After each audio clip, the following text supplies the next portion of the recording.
everybody. Welcome to another episode of What a Hell of a Way to Die. It's Francis and Nate here again. It is July 5th. Nate, I hope you had a good 4th of July celebrating my freedom from you, I guess, at this point. Well, there was a general election in the United Kingdom yesterday on the 4th of July. Yeah, you guys had your own 4th of July going on, didn't you? No, we had our changing of the guard in terms of it sucks regardless.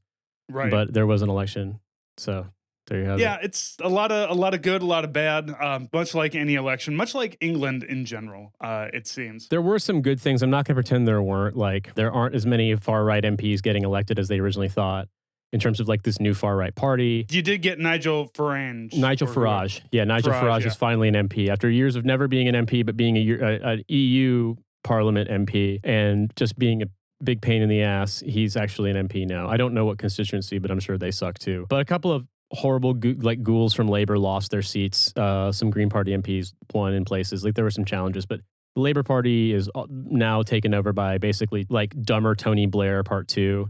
So it's going to be all the things that led to the problems that then caused the Tories to take over and fuck this country up over the last 14 years. They're just going to do it again because they are more Labour. That version of Labour is more ideologically committed to austerity and privatization than the Tories are. Mm-hmm. So they love the idea of punishing the workforce and disciplining the workforce.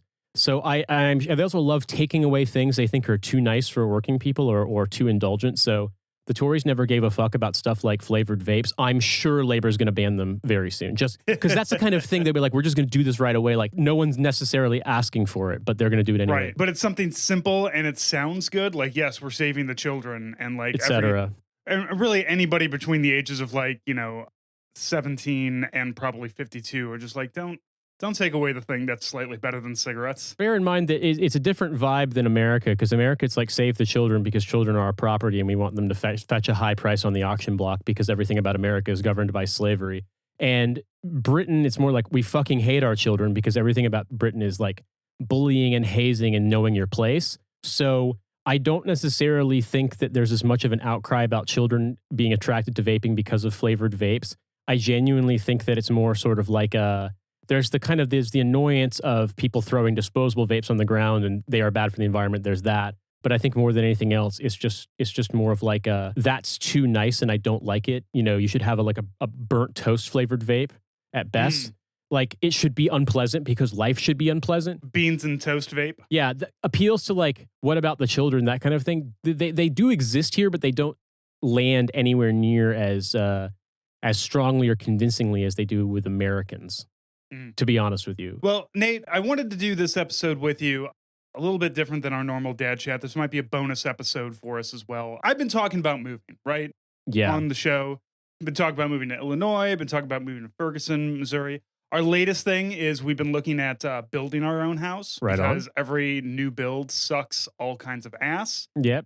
Britain and America shaking hands in that regard. Yeah, everything is a 3 or 4 bedroom, 3 bath, costs $400,000 and is going to fall apart in the next 25 years kind of new build. The one that we're looking at, because you can go online and you can just buy house plans. Like, here's all the blueprints, here's everything you need. Yeah, I've seen. I remember these from a long time ago. Yeah, when it was pre-internet stuff. But yeah. Yeah, so we've been looking. The one that we've been looking at is a dog trot house. I don't know if you're aware of what a dog trot is. They were really big on the prairies, I guess, during westward expansion, homesteaders and everything. It's basically 2 buildings that are interconnected with a porch. So you have one side that would have your living and kitchen, and then you'd have a porch, and then the other side would have a couple of bedrooms in it. And, kind of keeps everything separate, keeps your footprint small, gives you a nice breezeway in between everything. So we got a lot of ideas, but there are also towns in the country that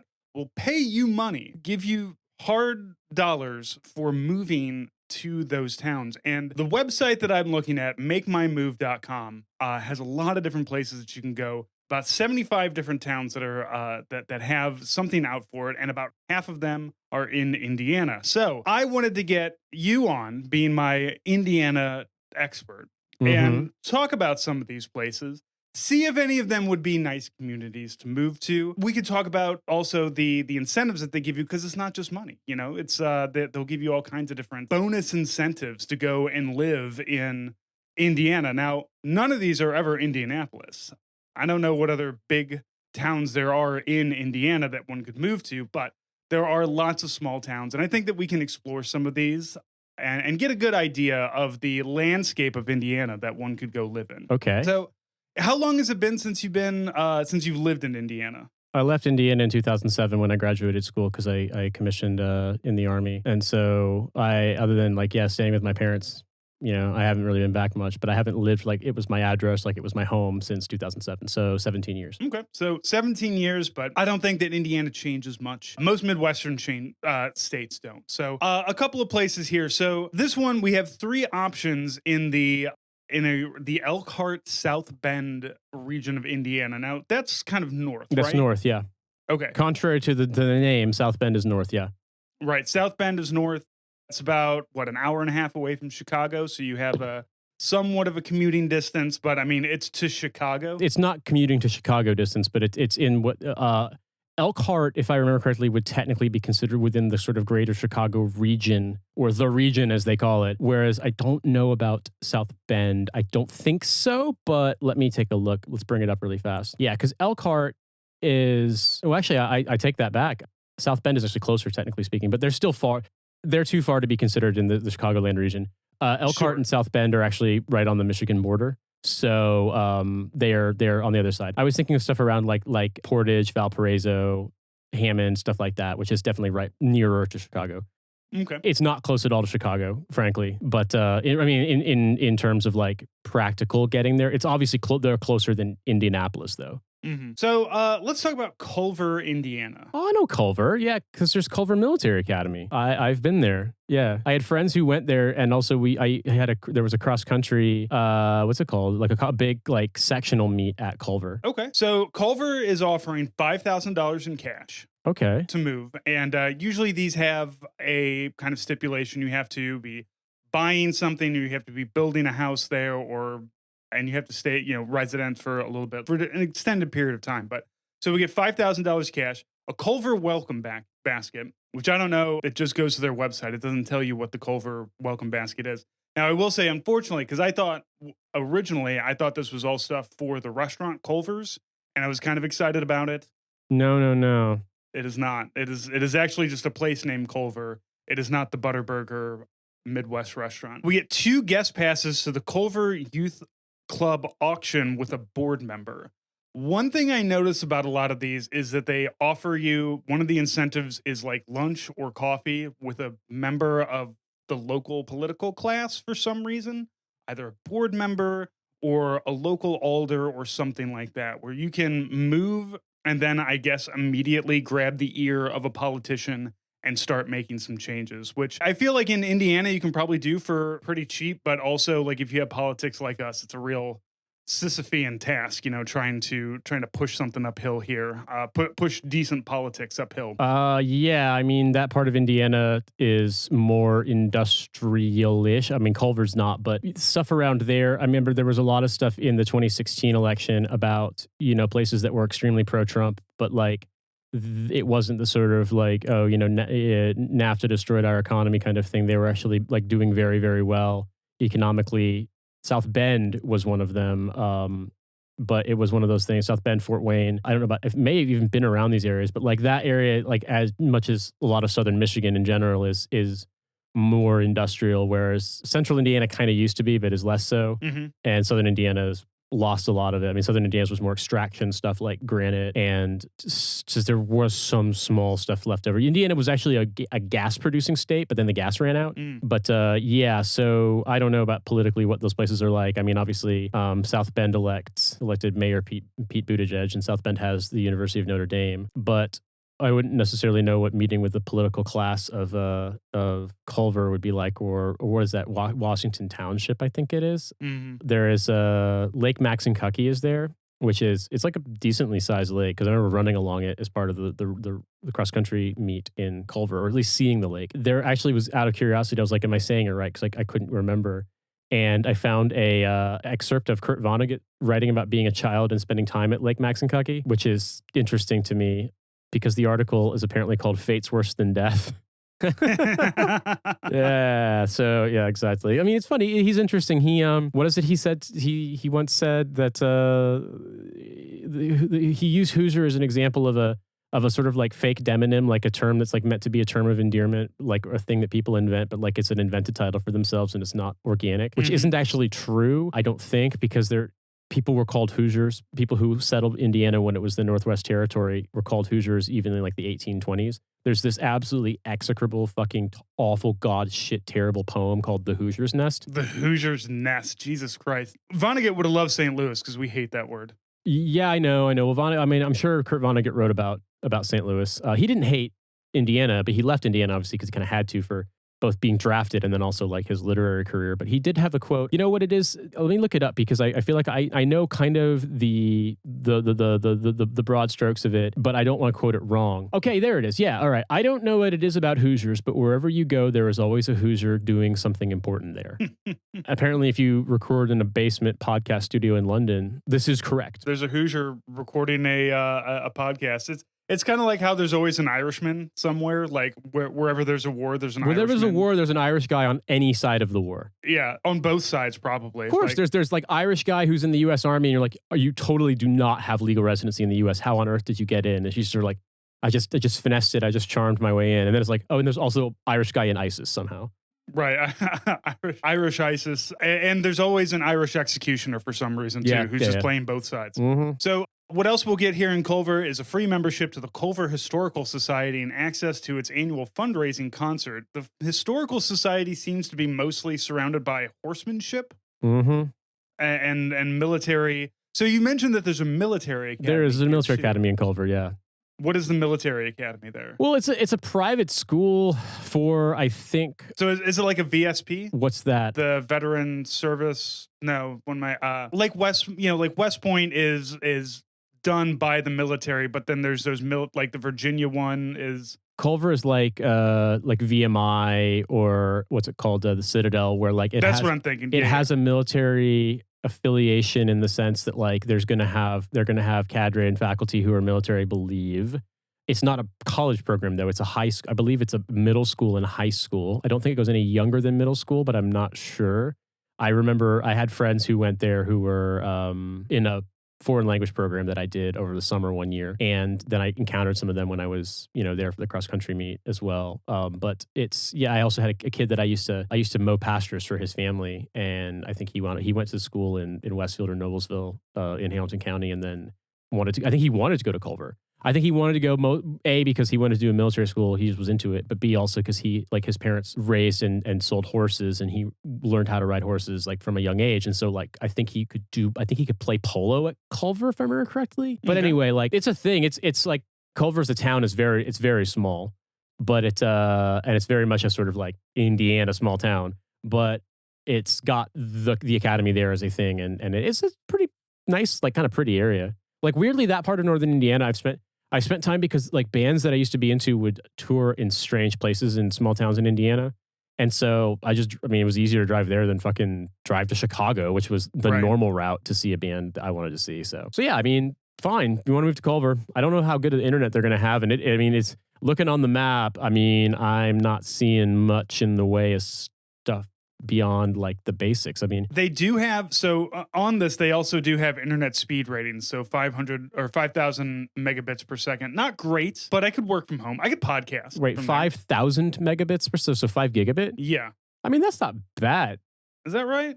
That seems... How many, does it say 500 megabits or no, 5,000 megabits per second? 5 gigabits. I mean, for a commercial connection, that's not enough to run like a fucking data center off, but like that's way faster than what we've got in the studio right now. And if we were to get a connection that fast here, we'd be paying through the nose. So I see there's a Dollar General, there's a Ace Hardware, there's a Family Dollar, Max Motors, don't know what that is. I see a couple of random restaurants, Culver Coffee Company, In by the Lake, First National Bank of Monterey. Not really seeing. I'm wondering where's the nearest Walmart. Let's see how far Walmart is. I mean, what's an important thing to know if you're going to be living in the heartland, as it were. Where we got the nearest Walmart. So there's a Walmart in Rochester, Indiana, which is pretty far, and there's a Walmart in Plymouth, Indiana, also pretty far. I mean, not massively, but like, how far is it from the Walmart Supercenter in Plymouth to directions? Plymouth to Culver, Indiana. It's 14.4 miles, 24 minutes by car each way. Public transport, No public transport at all. Why? Because Of it's course northern not. Indiana. There is none. How long would it take to ride a bike? An hour and 9 minutes and you die. How long would it Yep. take to walk? 5 hours. Yep. To get to the Walmart. And man, those roads are so straight. It's just so funny seeing map directions like after living in the old world for so long. You're like, oh yeah, you go due north on a straight road, and then you make a couple turns, and then go due east on a straight road. Like when you live in a state that's real flat, it's real easy to just be like, from point A to point B, shortest Yes, distance is a straight line. So fuck it. That's what it is. Yeah, yeah. So man, I haven't been up. I'm looking at some of these town names. I'm thinking about places that I've been around here, and it's just like because I've been to Culver. I want to say I've been to Crown Point. I've been to Valparaiso, Lafayette. My brother went to school there. My ex-girlfriend's in college, his family lived there. Been to Logansport, been to Wabash, been to Kokomo, been to Fort Wayne. Yeah, like Gas City. I forgot about that. Gastown. Yeah. You guys have a Mad Max fortress there. Indiana Mad Max. Yeah, exactly. And you probably have a bullet farm there too, to be fair. Yeah, in Morton Joe, you have to meet him at the fucking Bob Evans restaurant. Yeah, your local politician meet and greet is a Morton Joe. Yeah, I was in Warsaw. I've been there. Napanee. I think I've been to Napanee. I've met people from Napanee for sure. I'm looking at all these towns and I'm like, yeah, I remember this stuff. I'm wondering, where is North Manchester? Because I saw a concert. I saw Ted Leo and the Pharmacists in North Manchester in like 2004. There it is. Yeah. Yeah. I ran the fastest 10K or 5K of my life in North Manchester, Indiana. So yeah, bringing back some memories here. Yeah. All 22 years ago. So yeah, this is, okay, cool. What we got next? What other towns are willing to buy your patronage to move to them? Well, let's move to Noblesville, Indiana. Fuck, you're kidding me. Noblesville? Noblesville is offering up to $15,000 worth of stuff here. So, Noblesville is the county seat of Hamilton County. It's part of Greater Indianapolis. It's suburban. Like there's a bit of a stretch when you go out of Carmel, or it used to be or especially coming from like the north side of Carmel near Westfield over to Noblesville, where you go through like some farms and stuff. But like Noblesville is part of the urban footprint of Indianapolis. Like I'm from Hamilton County, and I'm from the county line of Hamilton County is the city limits basically of Indianapolis. Like it's that close. Mm-hmm. And a lot of these are kind of exurbs or suburbs of Indianapolis as well. But like when I got my passport when I was 17 to get ready to study abroad, I had to go to the courthouse in Noblesville. Like because like I said, it was the Hamilton County courthouse. Like you weren't in Indianapolis, you were in Carmel at that point? No, I live in Carmel. Okay. If there's a place in the world I'm from, it's Carmel, Indiana, because that's where I lived the longest, and it's a suburb. My parents decided to move there when my dad got stationed at Fort Benjamin Harrison before it closed down, which was on the northeast side of Indianapolis, or northwest side rather. And northeast side. I'm not wrong. When I lived in Indianapolis, I lived on the east side, and we were right next to it. Yeah, like near, was it Kessler and Allisonville? That whole area. Yeah. Allisonville Road, yeah. I'm remembering the local radio station doing a thing about the Gin Blossoms Allison Road, but turning it into Allisonville Road. Yeah, Noblesville is that. I would never have guessed that because like that's where there was the first time I think I had Blimpie subs. We went to Noblesville. There was the first time I went to Papa John's. I think was either in Noblesville or in Westfield. So like this is definitely like my neck of the woods. Like you put in Noblesville and I'm seeing already a Walmart Supercenter and a Meijer and a Lowe's Home Improvement. Some golf courses, an actual hospital, a Hobby Lobby, Best Buy, Home Depot, Kohl's. Oh man, you got everything you need to have that suburban Indianapolis experience. Costco wholesale on 146. I didn't know there was a Costco there. That's the big thing. We got to make sure that there's a Costco. Got to make sure that there's a Lowe's for home improvements and stuff. So Noblesville is offering $5,000 of a relocation grant. It is giving you a year membership at the Cohatch Noblesville co-working space and a year membership to the Noblesville Chamber of Commerce. Let's see, coffee with the mayor, Ruoff Music Center VIP concert experience. I don't know what the Ruoff Music Center is. Hang on, that's probably what they renamed Deer Creek the millionth time. So can you spell Hey, Third Eye Blind is playing there tomorrow. That's got to be what used to be Deer Creek. Can you spell it for me? Ruoff. Ruoff, Ruoff Music Center, East 146th Street. It's been a while since you've been there. Maybe it's no, I know, man. I'm just wondering, like, is this what used to be called Deer Creek? Because it's looking like they changed name. Yeah, I know. We've got Riverport Amphitheater here that has changed names about 7 times, but everybody just calls it Riverport. Kids Bop Live 2024 tonight. Yeah, I saw that. I was like, shit, I shouldn't show my daughter this. She'd be like, no, road trip, let's go. She loves Kids Bop. Deer Creek. Third Eye Blind, Train and REO Speedwagon. Yeah, that's got to be Deer Creek because Yeah, because this is a real, like, Earth, Wind, and Fire. This is a real place where people can go watch stuff. It's like the big venue. If you were playing in Indianapolis, it used to be that you would play, what is it? I'm showing my age here. There's a Market Square Arena was where you would play, and then that got knocked down when they built the, what is it? Well, they built the Conseco Fieldhouse, and Conseco went out of business. Then they also built the Lucas Oil Stadium. But like a lot of things during touring times in like warm weather, outdoor stuff, open air stuff would always be at Deer Creek. I think my high school graduation was at Deer Creek because okay. Yeah, I think it was. If I remember correctly. This is an amphitheater. Okay, I can see it. I'm just looking at pictures now. My best friend's little brother was really into Styx when he was like 12, and Styx was playing a show, so we took him when we were 16 to see Styx, and it was surrounded by like people who were in high school in the late 70s and early 80s, just like getting drunk and rocking out and be like, rock and roll, never die, and stuff like that.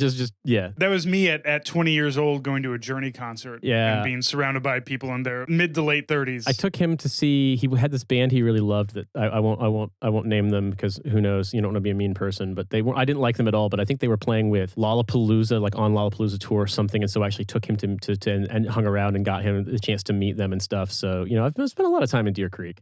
And also, all of my high school classmates would be like, go see all 3 nights of Dave Matthews Band at Deer Creek. No, it was Dave. Fish was more of like the hardcore stoner thing. Whereas if you were your garden variety wears Abercrombie and, you know, parents bought them a Lexus Carmel kid, it's all 3 nights of Dave. Fish has three shows coming up in August. Man, this is great. Shit, dude. Noblesville looks better just for having this. Like, they're going to have Sammy, they're going to have Rob Zombie, Pitbull's going to be there. We got a lot of stuff going on. Look, here's the thing, right? You've got a family and you're not looking for like interesting shit to do beyond like the stuff you do when you're a middle-aged person or an adult, and you can drive and you can do things and you're not limited in like, you know what I mean? Like, Indianapolis does have that. Greater Indianapolis does have that. When you were young, there is basically nothing to do because there's nowhere to just kind of go and do things. You have to like be spending money, and it's like there's no public transit and stuff's far away. And when you're younger, like there's nowhere where there's like bars you could walk to when you're of drinking age. Like, drunk driving was just like the national pastime, the state motto. Like, it was bad. But when you're older, I could see the appeal, and a lot of my friends have moved back or basically never left. Frankly, they moved to Indianapolis and then they settled down back in Carmel or Fishers or Westfield or wherever they're living now. Right. They got scared of all the crime and moved back out to a place. Oh yeah. They got scared of the hectic big city life of Indianapolis, Indiana, and so they had to move back 1 county north. Yeah, man. I mean, Noblesville. Like, I don't think Noblesville has as much of like the attraction that Carmel does because Carmel is actually like a very high income place. It's the median income of Carmel is like over $100,000, I think now. Indianapolis has a lot of research hospitals and medical stuff that brings a lot of people and typically people in like high, you know, advanced qualifications and high income jobs, they wind up living there. If they're just like fuck off rich and they want to live in Indianapolis, they probably live around Geist Reservoir, which is in the city of Indianapolis, or on Meridian Hills, that area, like North Meridian on the north side of Indy. But like if they have kids in public schools and like they're working, like Carmel is kind of where people go. And so Noblesville has kind of lost some of its shine if it had it to begin with, because Carmel is like always on the top list of like best quality of life place to live in America. I strongly disagree, having grown up there, but I will admit it has changed. For a very particular kind of American. Yeah. Median home values in Noblesville, though, are over $300,000. So median home values in Carmel are imagined are going to be higher than that. I'll Google that, though. Let's find out. Because I remember back, like, when I moved there, like, there was definitely the sort of, do you live in a neighborhood where the median value is probably around $100,000 versus $400,000? Because there was this disconnect between, like, what was basically sort of tract suburban housing for people fleeing Indianapolis public schools being racially integrated, and then like obvious, like intended for people with way more money, intended for people who were the real life version of the family from Daria kind of thing. Like, let's look it up. Median home value, Carmel, Indiana. The average Carmel, Indiana home value is $536,556, up 5.4% over the last year. I'm gonna need more than $5,000 to relocate. That's not even a down payment. But you're not in that's Carmel, not Noblesville. I mean, notionally speaking, if you got a $15,000 grant or whatever it was to relocate to Noblesville, they're kind of going to expect you to live in Noblesville and not Carmel, which is a different city. Probably. Yeah. Different city, same county, but different city. Zillow Index Max, it doesn't get because Zillow hasn't been around long enough. But Carmel in 2016, the median house price was $316,000, and it's obviously gone up way big since everything got more expensive in America. But I can recall as a kid seeing houses where the prices would be listed like on the signs back in the sort of pre-internet house sale days. Mm-hmm. And in the neighborhood I lived in, I remember people were selling aspirationally for like 175, but it seems the sales price was probably like 150, 160. But I can remember like one street over was like a whole different subdivision with a wall and a name and all that shit, which we didn't really live in an official subdivision. And those houses in the 90s were going for 350, 400, 450. So I can only imagine like that's the median, but that's because that's going to include like where they annexed Home Place and stuff around like 116th Street where they're not really the McMansion kind of places. Mm-hmm. But yeah, Carmel, I mean, like it's bougie. I'm not going to lie. Like I can play up the Indiana cred, but the truth of it is that like, and my parents were in the Army. We're not from there. Like where we moved to was just where they could afford. And they were like, they did the math and they're like, well, the public schools are really highly rated. So we moved there. It was that or not Southport, but there's a township just south of Indianapolis city limits. They were looking at that as well. And I think as an 11-year-old, I really wanted to move there. I'm like, I don't want to move to the town that's named after caramel corn or something like that. But anyway, we lived in Carmel. So that's why anyone who knows Indiana or is from Indiana, when they're like, oh yeah, Nate's from Indiana. Where are you from? Carmel. Like, fuck you fucking piece of rich asshole. Exactly. So surely you've got a town like that in Louis, or in St. Louis. Yeah, it's Chesterfield. But we don't hold, well, actually St. Charles, but people are really proud to be from St. Charles too, because they love to be from St. Louis, but not actual St. Louis because they're afraid of St. Louis. What they will do is drive their cars into the city and go to baseball games and not lock their cars and then get guns stolen out of their cars. So I'm just looking at this, that Ruoff Music Center still has the street names from when it was Klipsch Music Center, because Klipsch is the speaker brand. That's one thing Indianapolis still really kind of makes for the world. That and experimental medical treatments, I guess. Advanced roundabout science. Is that what we're calling opium addictions? I don't think Purdue Pharma is actually, I don't think that they are tied to Indianapolis or to Purdue University at all. I think it's just they have the same name. But no, Indianapolis doesn't make the opiates. We just consume them. Right. Well, here's a new one. Eli Lilly, I forgot. Maybe they do make them. I don't know. Like, I'm sure Eli Lilly has some opiate drugs. Maybe they've made ultra fentanyl or something like that. All right. How about White County? White County, Indiana. White County. I don't know if I know them. So this is the city of Monticello? Oh, Monticello. Yeah, I know there. My parents like thought about wanting to move there at some point, like when they retired, and then they moved to fucking Bedford, which is, if you know Indiana, is like, geez. So White County is offering $7,500 for relocation. You get 2 passes to the Indiana Beach Amusement and Water Park Resort. Seems like it's on a lake, which is very nice. No, it's on the Tippecanoe. It's on the Tippecanoe River. Okay. Which is, Tippecanoe and Tyler too, all that stuff. Yeah, like yeah. It's so okay. Yeah, right. All right. Yeah, right. So White County is just north of Lafayette. I can't remember if Lafayette is in Jefferson County, but yeah. Let's check Lafayette, Indiana. Can I click on it, please? Google. Am I allowed to? Google.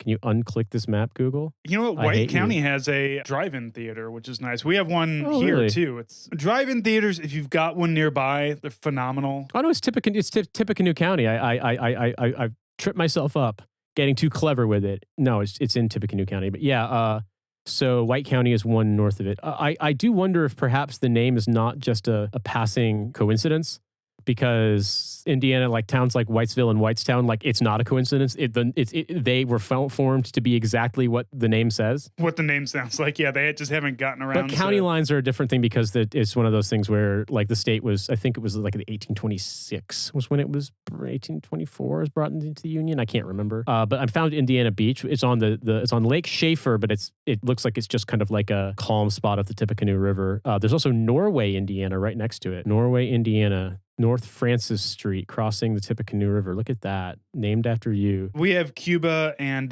Nevada, Missouri, which is spelled Nevada, but we call it Nevada. We have Brazil, Indiana, Brazil. And then, or I think it's Brazil. It might be Brazil. I can't remember. Peru for Peru, Indiana. Peru, it's Peru. Yeah.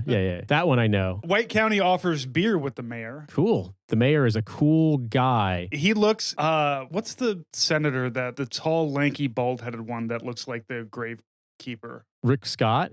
Yes, he From looks Florida, like Rick former Scott. governor of Florida, Rick Scott. Yeah. Yes, he looks like Rick Scott. He looks like a politician. What do you want? Mayor Aaron Sims. Aaron Sims, yeah. Here's the thing. I gotta be real with you, okay?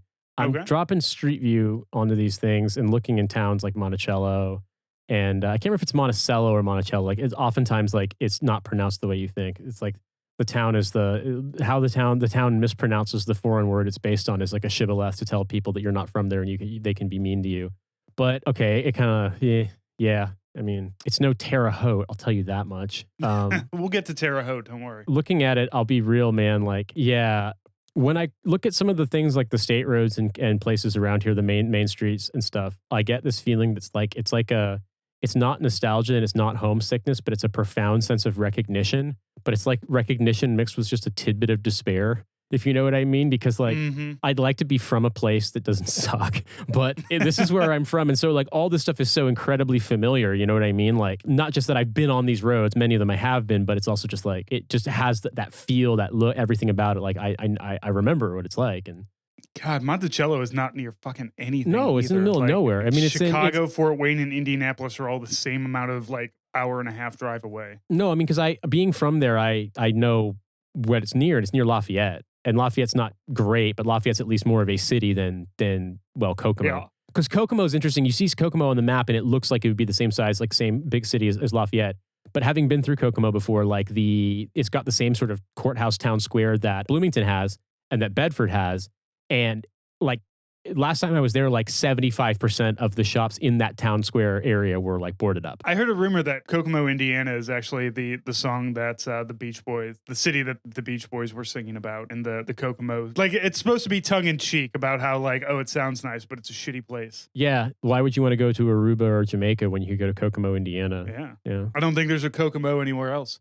How about French Lick? Once again, I've been to French Lick because French Lick is the French Lick Casino is basically like around West Baden Springs and French Lick. There's two tourist sites in that part of Indiana. One is Paoli Peaks. It's the only like place where you can kind of ski in the winter. It's not exactly a mountainous state.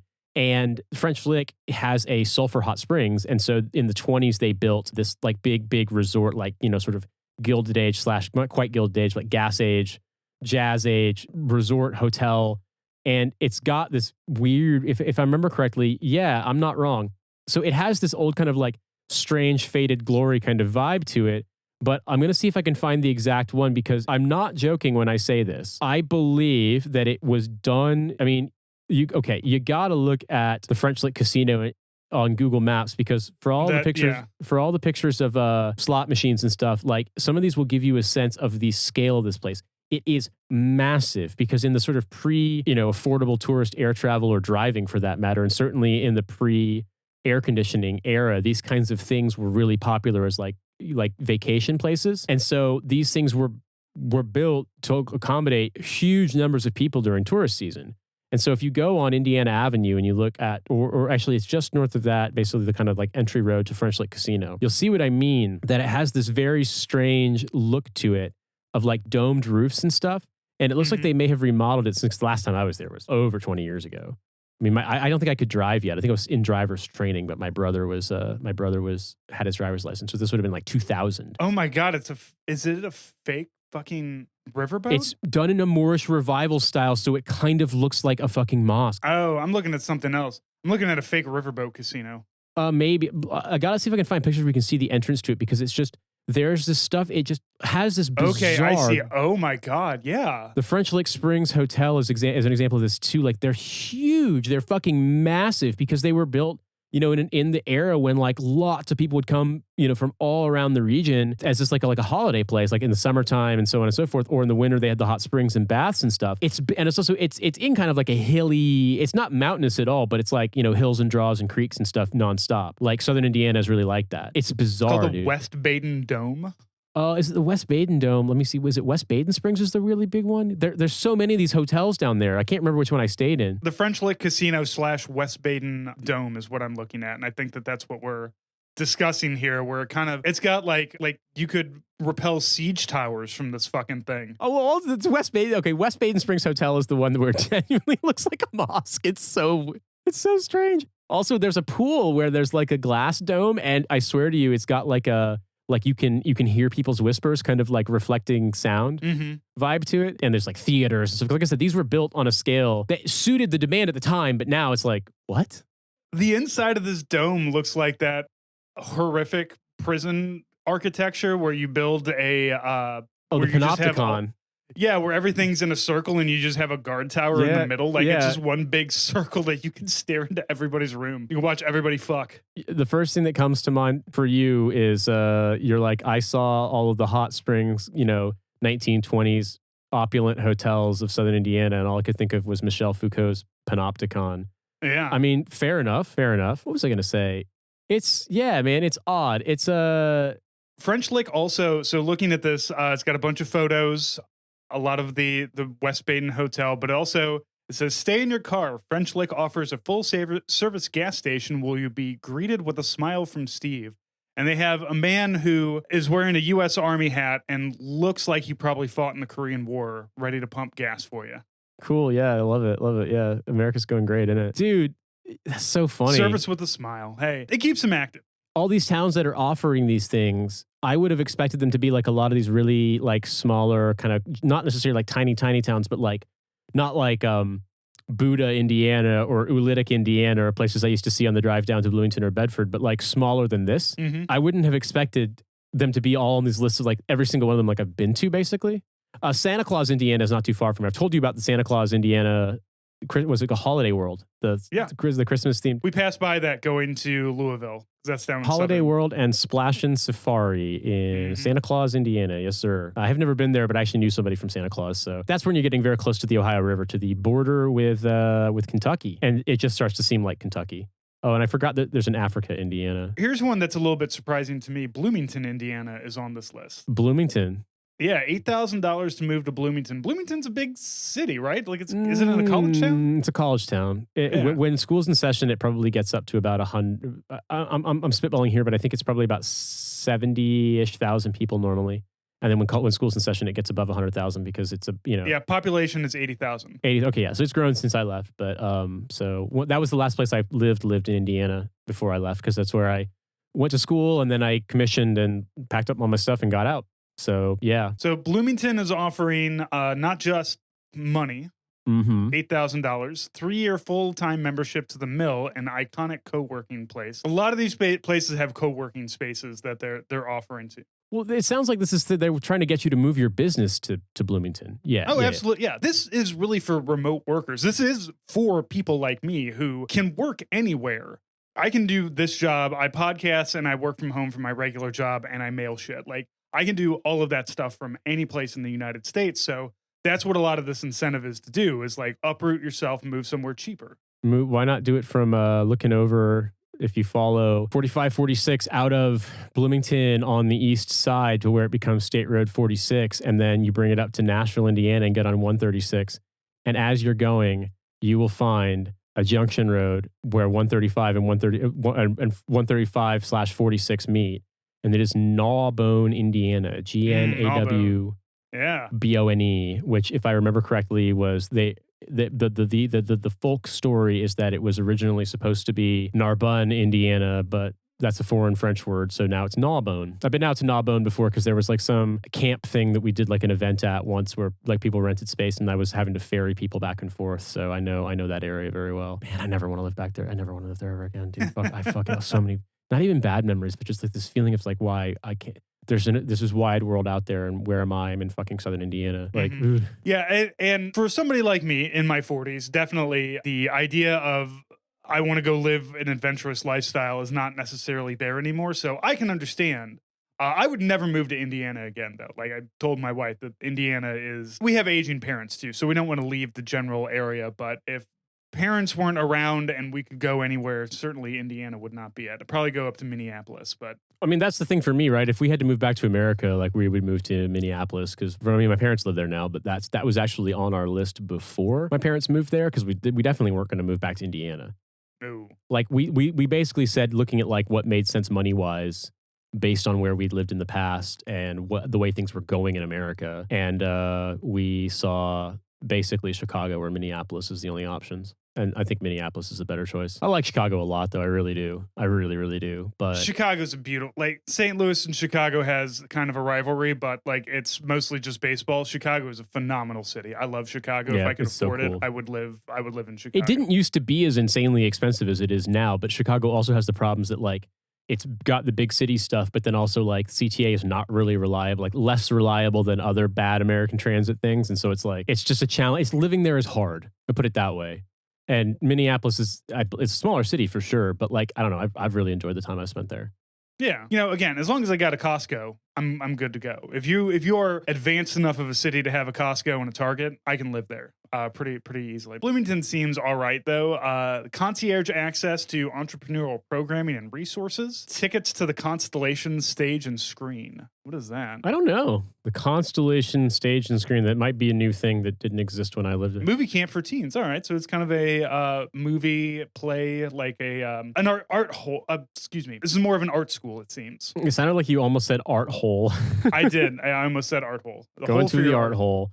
Yeah, they got summer camps for cabaret, improv, Broadway boot camp for teens. All right, I would have benefited from this as a teenager. I'll put it this way: I moved to Anchorage because the Army sent me there, and I remember meeting somebody because I used to volunteer at a bike co-op, and I mentioned that I'd moved here from Bloomington, and this woman that I was speaking to was like, "Why on earth, if you were living in Bloomington, would you leave there to come here?" And I didn't have the heart to tell her because I'm in the Army. But people who'd been there had a much better impression of it.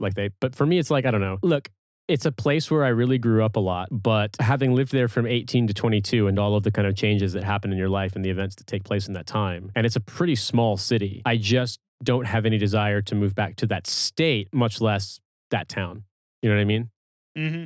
So I understand wanting to leave a middle of nowhere kind of place like, you know, Bloomington or perhaps even Gnawbone. But Nate, what about Terre Haute? You and I famously, between only the two of us, the only time we've met is in Terre Haute. We could go back. We could move into the Eugene V. Debs house. We could go live in the basement and do socialism down there. I mean, I think the fact that every single one of the houses around the Eugene Debs house were knocked down, that all of those kind of like Victorian, you know, clapboard houses that were built there were all just knocked over, basically left to rot and then knocked over. And then never replaced. Never replaced. So it's not even parking lots. It's just open fields, vacant lots. Mm-hmm. I mean, they're mowed and stuff. They're not like running wild, but yeah, I think the thing about, it's weird. There's parts of Bloomington that remind me in terms of like when we walked around after we parked to go to the restaurant, like that's the kind of vibe that I got. Like I can remember living in parts of Indiana like that. But I think the thing that was so interesting about Terre Haute was when you see the courthouse, which is like Vigo County's courthouse is just like, once again, this sort of spectacular, you know, early 20th century, late 19th century architecture with like a looks like a gold leaf gilded roof and stuff like that. Just absolutely amazing looking. And then you're like, but this town is, you know, that there's a meme about like, this is what you're defending or whatever, like, you know, and it's like it's a gas, it's a like a highway, it's an interstate stop town in Western Pennsylvania. I've been there before. It was really weird seeing the sort of picture of it become a meme because Cynthia and I actually stayed overnight at a hotel there when we were driving from New York to Indiana. I can't remember the name, but like it's been, and I see it all the time, and it's like, it looks like a telephoto lens, so kind of like jamming stuff together, making it look even worse. But it's like a street with power lines and highways and no sidewalks, and it's like gas stations and like Jack in the Box and McDonald's and Burger King and all that. And people are like, yep, this is, you know, like I'm gonna die for this. Afghanistan looks like this wasteland, so America can look like this, that kind of shit. Terre Haute's the main drag we drove down to get up near the courthouse and then over to the one I did, at least, because that's where I was coming from Bedford, looks like an entire town of that. Like it's very, I mean, granted, it was January, so it was pretty grim anyways, always grim that time of year, but like that's 41 in Terre Haute. But looking at it right now, let me just see if I can pull back a little bit just to see if I'm being too much of a hater. It's like, no, not really, man. Not really. Like that, to me, that life, like how things are laid out, like how everything requires a car, everything is hostile, everything is far, you know. Even the restaurant we went to was fucking hostile. That was abnormal even for Indiana. I gotta be real, man. That was abnormal even for Indiana. You and I are both white dudes. We're both from the Midwest. We're both Army veterans. We carry ourselves not too differently than most people around there. And the absolute like weird hostility with which they treated us in that restaurant, that was, at first at least, once they kind of warmed up. I don't know what the fuck their problem was, but that even, I mean, like I would say, you know, not even trying to defend Indiana, the rest of Indiana, that was a bit of an experience because I had not, and I don't know if they thought we were like they thought we look far too old to be college students, so they couldn't have thought that. But I mean, who knows? Maybe they're just fucking stupid. Whatever it is, it was just very, very strange to get that level of like, what are you doing here? Like, it's a restaurant. What the fuck do you think I'm doing here? I'm trying to get some food. Give me that bland ass, huge pork cutlet sandwich on 2 buns that tastes terrible, that no seasoning has ever come within a mile of. I want that. I want to pay $13 for that. I want to see all these weird pictures of John F. Kennedy for some reason, even though the Klan hated Catholics. Like, yeah, do I have any unprocessed issues about the state I grew up in? Yeah, maybe, but I don't want to fucking move back there. Let's put it that way. Yeah, that's why you moved to England. No, I'm moving to goddamn Switzerland. I'm leaving this place. Further and further away from Indiana. $7,500 in cash, 6-month Union Hospital gym membership, a 50% off of a 1-year membership at the Station co-working space in downtown Terre Haute. Nothing about co-working space at the federal prison there, unfortunately. 6-month subscription to the Tribune Star, and a family day pass with rope challenge course at the Terre Haute Children's Museum. How long do you have to live in Terre Haute to get that money, though? Because I don't know if it's worth it. Yeah, they got to make sure that you can. I think it's like once you've bought a house, like, all right, you're invested in it. Oh, right. Okay, yeah. Well, I bet you the house is probably cheaper there than in Noblesville or Carmel, for that matter. Yeah, probably. And then I'm looking at the map, and I'm like, it doesn't look that far from Indianapolis. And then I'm like, I drove on I-70 to get there. It is a long fucking drive. Oh, man. All right, how about Daviess County, Indiana? I'm not familiar with Daviess County. Hang on. Daviess. Oh, yeah, Daviess. I think that's Daviess, but yeah, I'm not sure. So Washington. There's one in Missouri, one in Kentucky, and one in Indiana. Yeah, Washington, Indiana rings a bell. I don't think I've ever been there, but I've it's met near people. Bedford. Ish. Let's see on the map. Let me see. Yeah. Here's the thing, right? Yes, it is, but it's also not because, Washington, right. I went through Washington to link up with you. When I drove from Bedford, I basically, at first I thought, okay, maybe I should just go up to Indianapolis, but that was going to be a much longer drive. So I actually drove some of the country roads from around Bedford through Owensburg, Scotland, and then near Washington into that county, and then linked up. I want to say, what did I do? I eventually, got to South Washington and then to Vincennes, and then took, 150, I think, north to Terre Haute. So I did go through there, yeah. It's a lot more rural and like kind of like rugged and woodlandsy than I thought it was going to be.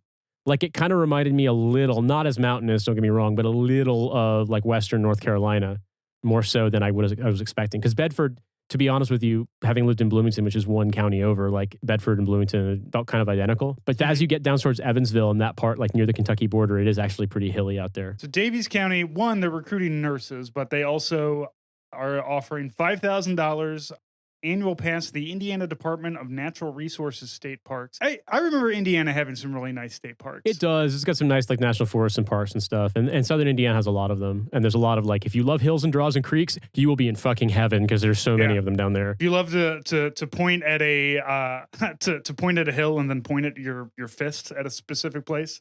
Spurs and draws and creeks. Yeah, man, lakes. Finger Lakes, stuff like that, just nonstop. Yeah, go out and do some land nav. They're also offering a free Springs Valley Bank and Trust checking account with a $250 bonus. So a little bit of extra money on top of that. Cool. And a drive-through safari. I've noticed that Indiana, much like Missouri, has a lot of zoos that are kind of questionable. And I also noticed an exotic feline rescue center, we have one called the Tiger Sanctuary because there's not actually any rules about the kind of animals you can keep here. So if you want to own a lion or if you want to be the Missouri Tiger King, you can. Just as long as you don't kill anybody else while doing it, it's fine. So I'm looking, and there's not a Walmart in Washington, Indiana, which is the biggest city in Daviess County. There is a Walmart Supercenter south of Washington on what looks like State Road or US 50 at the junction of what I believe it looks like State Road 57 and US 50. So that looks like it's in South Washington. So a bit south of the city, you do have a Walmart Supercenter. Costco, on the other hand, let's see. I do not believe there's a Costco near there at all. Indianapolis is on this list too. They're trying to get people to move to Indianapolis. Not much though. $2,500 though. That's all you get. Yeah, well, I'm looking at it, brother, and I feel like you're kind of SOL here because I am not seeing a Costco anywhere. I'm seeing a Costco in, hang on here, some random stuff that's showing up. Schrock. Why is Schrock's cabinets showing up? I don't care. I want to know where a Costco is. There's a Costco in Evansville, but that's not particularly close to Washington. It's a long drive. And those aren't, I mean, I-69, I guess, can get you there pretty fast. But let's see, Washington, Indiana to Costco, Evansville. Costco, Crown Point Place, Evansville is 53.5 miles. It is 57 minutes by car. It's a pretty long drive for Costco run, man. Yeah, it's a pretty long drive for 24 eggs at a good price. I got one more for you. Are you familiar with Logansport? Yeah, I am, yeah. Logansport seems to be a fairly, like, the things that they're offering $5,000, but they have a lot of art schools there, pick up a lesson in various art forms such as painting, pottery, woodworking, leather making, macrame, and more.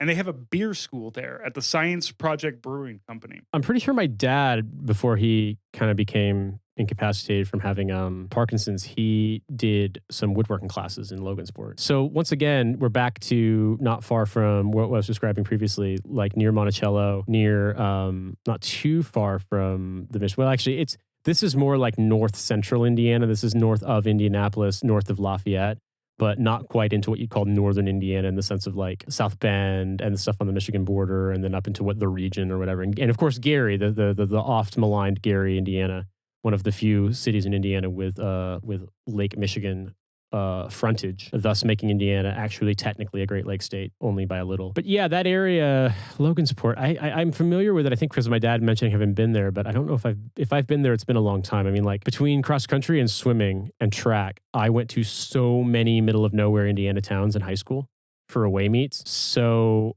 I don't know if I've been there, but hilariously, because it looks like it was taken in spring or summer or fall, like either like late summer or midsummer, the Google Street View stuff. Yeah, September 22. And looking on Google Street View, I'm just seeing lots of like those clapboard Victorian houses and like the bungalows and like houses with like widow's walks and limestone buildings, limestone like hewn rock buildings and sandstone buildings. I'm just like, this is just every town in Indiana. Yeah. Like, and it's kind of every town in the Midwest, or certainly like our part of the Midwest, like the Ohio River Valley. And you technically count because you're on the Mississippi, but also in the Ohio River Valley. Yeah, this is also not that far off from Bedford too, quite frankly, in the vibe. I don't know. So Logansport is also offering free entry and barbecue competition tasting tickets to the Squeal on the Eel Festival. The Squeal on the Eel Festival. Yes, this is a barbecue festival. Right, because Logansport's on the Wabash, but I'm looking on the map now. I knew it was on the Wabash River, but looking up here, the Eel River is the other river. So